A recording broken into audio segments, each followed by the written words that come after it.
നാട്ടുവിശേഷങ്ങളിലേക്ക് എല്ലാ മാന്യപ്രേക്ഷകർക്കും സ്വാഗതം.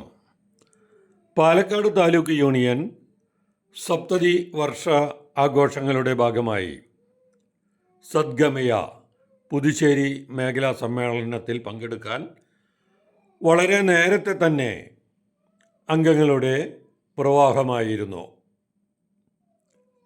വരുന്നവർക്കെല്ലാം സംഭാരം നൽകി സംഘാടകർ സ്വീകരിച്ചു. തുടർന്ന് ബൈക്ക് റാലി എത്തിയതോടെ സമ്മേളനം ആരംഭിക്കുകയായി. ഓഡിറ്റോറിയം നിറഞ്ഞു കവിഞ്ഞാണ് അംഗങ്ങൾ ഉണ്ടായിരുന്നത്.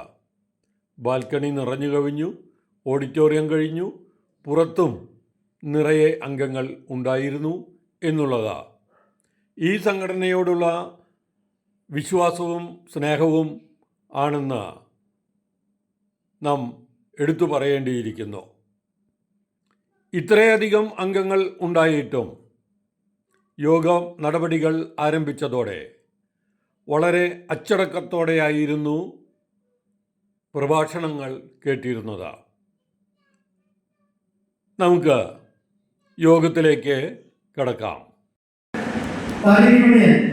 പാലക്കാട് താലൂക്ക് യൂണിയൻ പ്രവർത്തനങ്ങളെ കുറിച്ച് കൂടുതൽ വിവരിക്കേണ്ട ആവശ്യമോ ഇല്ല എന്നുള്ളത് നമുക്ക് എല്ലാവർക്കും അറിയാം. സംഘടനാ സംവിധാനത്തിൽ ശക്തമായ ഒരു താലൂക്ക് യൂണിയനായി പാലക്കാട് താലൂക്ക് യൂണിയൻ മാറിയിട്ടുണ്ട് എന്നുള്ള കാര്യം വളരെ അഭിമാനത്തോടു കൂടി എനിക്ക് പറയാൻ ഞാൻ അവസരം. അത് താലൂക്ക് യൂണിയൻ പ്രസിഡന്റിന്റെയോ സെക്രട്ടറിയുടെയോ അല്ലെങ്കിൽ ഭരണസമിതികളുടെയോ മികവല്ല, മറിച്ച് ഇന്നിവിടെ മേഖലാ സമ്മേളനത്തിൽ പങ്കെടുക്കുന്ന 41 കരയോഗങ്ങളടക്കമുള്ള പാലക്കാട് താലൂക്ക് യൂണിയനിലെ 92 കരയോഗങ്ങളിലെ പ്രവർത്തകർ ഒരു മാലിന്യം കൊടുത്ത മുത്തുകളെ പോലെ ഈ മഹത്തായ സംഘടനയുടെ ഭാഗമായി നിൽക്കുന്നത് കൊണ്ടുള്ള വിജയമാണ് എന്ന കാര്യത്തിൽ യാതൊരു സംശയമില്ല. സർവീസ് സൊസൈറ്റിക്ക് വേണ്ടി എല്ലാ വിധത്തിലുള്ള നന്ദി ഈ അവസരത്തിൽ നിങ്ങളുടെ ഓരോരുത്തരുടെ മുന്നിൽ രേഖപ്പെടുത്താൻ ഞാൻ ഈ അവസരം ഉപയോഗിക്കുകയാണ്. അവർക്ക് പാലക്കാട് താലൂക്ക് യൂണിയൻ പ്രവർത്തനങ്ങൾ നമ്മളെല്ലാം അതിൽ പങ്കാളിത്തം വഹിച്ചിട്ടുള്ളവരാണ്.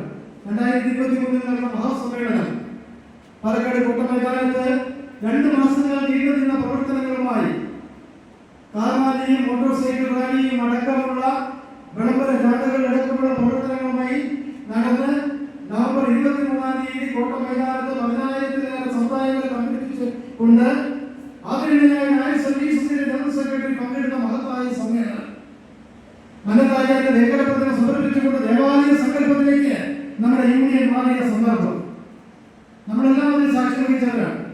അതിനുശേഷം നമ്മുടെ ഗുരുപൂർണിമ ദിനാചരണം 2000-ലധികം പേരെ പങ്കെടുപ്പിച്ചുകൊണ്ട് നടത്തിയ ജ്ഞാനപ്പാന ആലാപനം ഈ വർഷം എല്ലാ കരയോഗത്തിലും ഒരേ സമയത്ത് നടത്തിയ ജ്ഞാനപ്പാന ആലാപനം സപ്തതി വർഷങ്ങളുടെ ആഘോഷം കുറിച്ചുകൊണ്ട് 2025 ജനുവരി മാസം നമ്മൾ നടത്തിയ 1770 വനിതകളുടെ പങ്കെടുപ്പിച്ചുകൊണ്ടുള്ള മെഗാ തിരുവാതിരകളി, ഇതെല്ലാം പാലക്കാട് താലൂക്ക് യൂണിയൻ സംഘടനാ പ്രവർത്തനത്തിന് ചരിത്രത്തിന്റെ നാഴികക്കല്ലായി മാറിയ പ്രവർത്തനങ്ങളാണ്. സംഘടനാ സംവിധാനത്തിൽ നമുക്കറിയാം, ഇന്ന് നമുക്ക് ഇത്രയും പേരെ ഇവിടെ പങ്കെടുപ്പിക്കുകയാണെങ്കിൽ നമുക്കറിയാം കല്യാണങ്ങളുടെ ദിവസമാണ്, ഒട്ടനവധി തിരക്കുകളുടെ ദിവസമാണെങ്കിലും 2:30 എന്ന അതിഗംഭീരമായ ചൂടും വെയിലുമുള്ള സമയത്ത് ഇത്തരം പേർ ഇവിടെ ഈ ചടങ്ങിൽ പങ്കെടുക്കുന്നുണ്ടെങ്കിൽ യാതൊരു സംശയമില്ല പാലക്കാട് താലൂക്ക് യൂണിയനിലെ സംഘടനാ സംവിധാനത്തിന്റെ ശക്തിയാണെന്ന കാര്യത്തിൽ നമുക്ക് യാതൊരു സംശയവും വേണം. അതുപോലെ തന്നെ സമ്മേളനങ്ങൾ നടത്തുന്നതോടൊപ്പം തന്നെ സാമൂഹ്യ ക്ഷേമ പ്രവർത്തനങ്ങൾ, അർഹമായ കരങ്ങളിലേക്ക് സാമ്പത്തിക സഹായം എത്തിക്കുന്ന പ്രവർത്തനങ്ങളുമായി നമ്മുടെ താലൂക്ക് യൂണിയൻ മുന്നോട്ട് പോകുകയാണ്. കഴിഞ്ഞ വർഷം ഏതാണ്ട് 10 ലക്ഷത്തോളം രൂപയുടെ സഹായങ്ങൾ കൊടുത്തിട്ടുണ്ടെങ്കിൽ ഈ സാമ്പത്തിക വർഷം 7 മാസം പിന്നിട്ട് കഴിഞ്ഞപ്പോൾ 7 ലക്ഷത്തോളം രൂപയുടെ സഹായ പ്രവർത്തനങ്ങൾ നൽകുവാൻ, അർഹമായ കരങ്ങളിലേക്ക് നൽകുവാൻ പാലക്കാട് താലൂക്ക് യൂണിയൻ സാധിച്ചിട്ടുണ്ട്. NSS എന്ന പ്രസ്ഥാനത്തിൽ ഉന്നത സ്ഥാനങ്ങൾ വഹിച്ചു കിട്ടേണ്ട എല്ലാ ആനുകൂല്യങ്ങളും പറ്റി തങ്ങളുടെ ചെയ്തികൾ മൂലം NSSൽ നിന്ന് പുറത്തു പോകേണ്ടി വന്ന കുലംകുത്തികളാണ് ഇന്ന് NSSനെതിരെ തിരിഞ്ഞിരിക്കുന്നതെന്ന് NSS ഡയറക്ടർ ബോർഡ് മെമ്പറും ഒറ്റപ്പാലം താലൂക്ക് യൂണിയൻ പ്രസിഡന്റുമായ പി നാരായണൻ പറഞ്ഞു. പാലക്കാട് താലൂക്ക് യൂണിയൻ സപ്തതി വർഷ ആഘോഷങ്ങളുടെ ഭാഗമായി സദ്ഗമയ പുതുശ്ശേരി മേഖലാ സമ്മേളനം ഉദ്ഘാടനം ചെയ്ത് സംസാരിക്കുകയായിരുന്നു അദ്ദേഹം. വിശ്വാസ സംരക്ഷണത്തിനു വേണ്ടി മറ്റാരേക്കാളും കൂടുതൽ ശക്തമായ നിലപാടെടുത്ത നേതാവാണ് NSS general secretary G Sukumaran Nair എന്ന് അദ്ദേഹം പ്രത്യേകം എടുത്തു പറഞ്ഞു. Palakkad taluk union president advocate KK Menon അധ്യക്ഷത വഹിച്ച സമ്മേളനത്തിൽ Taliparamba taluk union president advocate MM Shajith മുഖ്യപ്രഭാഷണം നിർവഹിച്ചു. Alathur Chittur taluk union president K Sanalkumar മുഖ്യ അതിഥിയായിരുന്നു.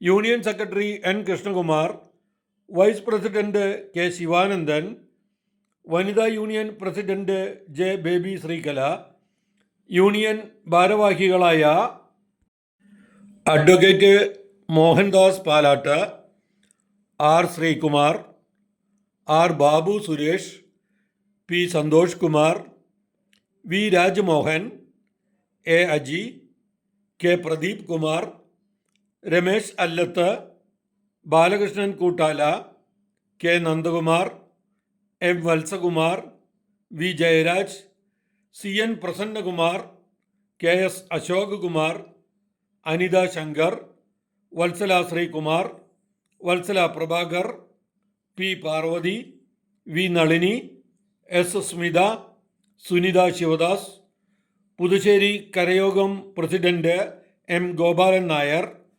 സെക്രട്ടറി N സുദർശനൻ എന്നിവർ പ്രസംഗിച്ചു. 2000-ഓളം അംഗങ്ങൾ മേഖലാ സമ്മേളനത്തിൽ പങ്കെടുത്തത് ഏറെ ശ്രദ്ധേയമായി. കരയോഗ അംഗങ്ങൾക്കെല്ലാം തന്നെ പങ്കെടുത്ത യൂണിറ്റുകാർക്ക് പ്രത്യേകം മൊമെൻ്റ് നൽകി ആദരിക്കുകയും വിശിഷ്ട അതിഥികളെയും ആദരിച്ചു. നായകന്റെ സംഘടനയാണ് ഈ മന്നത്താചാര്യം സൃഷ്ടിച്ച ഈ പറയുന്ന നായ സിവിൽ സൊസൈറ്റി എന്ന സംഘം. അതിലാണ് നാം അഭിമാനത്തോടെ നിൽക്കേണ്ടത്. അതുകൊണ്ടാണ് ഞാൻ പറഞ്ഞത്, ഏഷ്യയിലെ തന്നെ മതനിരപേക്ഷത മുന്നിൽ നിർത്തിക്കൊണ്ട് പ്രവർത്തിക്കുന്ന ഏക സംഘടന സമുദായ സംഘടന NSS ആണ്. അത് സമുദായം മാത്രമല്ല, സാംസ്കാരികമായ സംഘടന, വിദ്യാഭ്യാസമായ സംഘടന, എല്ലാവരെയും ഒന്നിച്ചു നിർത്തുന്ന സംഘടന. അതിലൊരു മാറ്റവുമില്ല. 164 പേർ ഇന്ന് മുന്നോക്ക സമുദായത്തിന്റെ ഗുണമനുഭവിക്കുന്നുണ്ടെങ്കിൽ അഭിമാനത്തോടെ പറയാം, എന്റെ സംഘടനയും എന്റെ സമുദായമാണ് അതിന് കാരണമായത് എന്ന് പറയാൻ നമുക്ക് സാധിക്കും. അങ്ങനെ നായ സിവിൽ സൊസൈറ്റി പ്രവർത്തിക്കുന്ന ഓരോ പ്രവർത്തനങ്ങളെയും അച്ചട്ടം മനസ്സിലാക്കിക്കൊണ്ട് മന്നത്താചാര്യന്റെ വഴികളിലൂടെ മുന്നോട്ട് പോകുമ്പോൾ ചരിത്രം വരും മക്കൾക്ക് പഠിപ്പിച്ചുകൊണ്ട് അതിനപ്പുറത്ത് കരയോഗ പ്രവർത്തനങ്ങൾ ശക്തമാക്കിക്കൊണ്ട് എങ്ങനെയാ സംഘടനാ പ്രവർത്തനം മുന്നോട്ട് പോകേണ്ടത്? നമുക്ക് 5 പ്രധാനമായ തിരികൾ ആചാര്യം നൽകി. അതിലൊന്നാണ് കരയോഗം എന്ന മഹത്തരമായിരിക്കുന്ന സിസ്റ്റം. കരയോഗം ആവശ്യമാണ്. കിടാവിളക്കായി നിൽക്കണം സമൂഹത്തിൽ. കാരണം ആ നാട്ടിൽ അറിയപ്പെടണം. 40 വർഷ കാലഘട്ടം നായ സിവിൽ സൊസൈറ്റിയുടെ കരയോഗം ഉണ്ടായിട്ടും ആ നാട്ടുകാർക്ക് ആ കരയോഗത്തെ പറ്റി അറിയില്ലെങ്കിൽ കൂട്ടിക്കെട്ടണം. വേറെ ഒരു വഴിയില്ല. കാരണം ആ നാടിന്റെ കിടാവിളക്കായി മാറുന്ന തിരിയായി ആ കരയോഗം മാറണം. അതിൽ ഈ പറയുന്ന പൊതുവായ കാര്യങ്ങളിലേക്ക് ഇടപെടാൻ പറ്റുന്ന രീതിയിലേക്ക് നമുക്ക് മാറാൻ സാധിക്കണം. കാരണം മനോഹരമായിരിക്കുന്ന ലക്ഷ്യബോധത്തോടു കൂടിയാണ് നായ സിവിൽ സൊസൈറ്റി എന്ന സംഘടന മുന്നോട്ട് പോകുന്നത്. നമുക്ക് ചിട്ടവട്ടങ്ങളുണ്ട്, ചട്ടവട്ടങ്ങളുണ്ട്. ആ ചട്ടവട്ടങ്ങളിലൂടെ നമ്മൾ മുന്നോട്ട് പോകും. കരയോഗത്തിന്റെ പ്രവർത്തനങ്ങൾ ശക്തമാകുന്നതോടുകൂടി യൂണിയന്റെ പ്രവർത്തനങ്ങൾ കരുത്തുറ്റതാകും. നിങ്ങൾ പറഞ്ഞു, അഭിമാനത്തോടുകൂടി കൃഷ്ണകുമാർ മേനോൻ സാറും പറഞ്ഞു, 10,000-ഓളം ആളെ കോട്ടമൈതാനത്ത് നിരത്തിയ സംഘടന യൂണിയനാണിത്. അഭിമാനത്തോടെ ഇന്നും അത് പാലക്കാട് നഗരം ഓർക്കുന്നുണ്ടെങ്കിൽ അത് നായരുടെ ശക്തിയാണ്, സംഘടനയുടെ ശക്തിയാണ്. ആ സംഘടനയെ ഒന്ന് ഞെട്ടും മറ്റുള്ളവർ. കാരണം വരാത്തവർ പോലും ആ കരയോഗ യൂണിയന്റെ ഓഫീസുകളിലേക്ക് കയറി വരുന്ന സമൂഹമായി ഞാൻ വേദികളിൽ സംസാരിക്കാറുണ്ട്. മുനിസിപ്പാലിറ്റിയും പഞ്ചായത്തിന്റെയും തെരഞ്ഞെടുപ്പുകൾ നടക്കാൻ പോകുന്നു. പറയുന്നത് രാഷ്ട്രീയമല്ല. പക്ഷെ ഒരു കാര്യം ഞാൻ ചോദിച്ചു, നായ സിവിൽ സൊസൈറ്റി എന്ന സംഘടന ഉണ്ടാകുന്നതിന്റെ ആദ്യത്തേത് നായയെ അവഗണിക്കുന്നിടത്താണ്. നമ്മുടെ നാടുകളിലൊക്കെ നമുക്ക് പഞ്ചായത്തുകളുണ്ട്, മുനിസിപ്പാലിറ്റികളുണ്ട്. ഈ പഞ്ചായത്ത് മുനിസിപ്പാലിറ്റികളിൽ എത്ര കത്തുകൾ നിങ്ങളുടെ കരയോഗത്തിന്റെ പ്രസിഡന്റുമാർക്ക്, കരയോഗം പ്രസിഡന്റ്, അതോടൊപ്പം അല്ലെങ്കിൽ ഇന്ന കരയോഗം, പുതുശ്ശേരി കരയോഗം എന്ന് തന്നിട്ടുണ്ട്. അറിയണം, പഞ്ചായത്തിന്റെ വികസനത്തിൽ നായർ സമുദായത്തിൽ എന്ത് പങ്ക് എന്ന് ചോദിച്ചാൽ 0 എന്ന വട്ടമിട്ട ചരിത്രത്തിൽ എഴുതുന്നവരല്ല. നമ്മളൊക്കെ അവരെ ഉന്നമനത്തിന് വേണ്ടി പ്രവർത്തിച്ചവരാണ്, അതിനുവേണ്ടി പ്രവർത്തിക്കുന്നവരാണ്.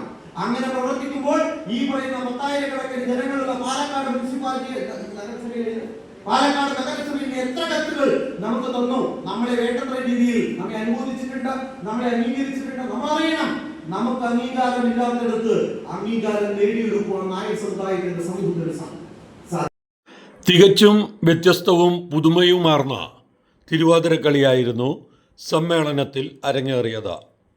പല വർണ്ണത്തിലുള്ള നാടകൾ കെട്ടിയത് കളിക്കൊപ്പം മെടഞ്ഞെടുക്കുകയും അതിനുശേഷം കളിയോടൊപ്പം തന്നെ അഴിച്ചെടുക്കുകയും ചെയ്തത് പുതുമയും കൗതുകവും കാണികളിൽ ഉണർത്തി.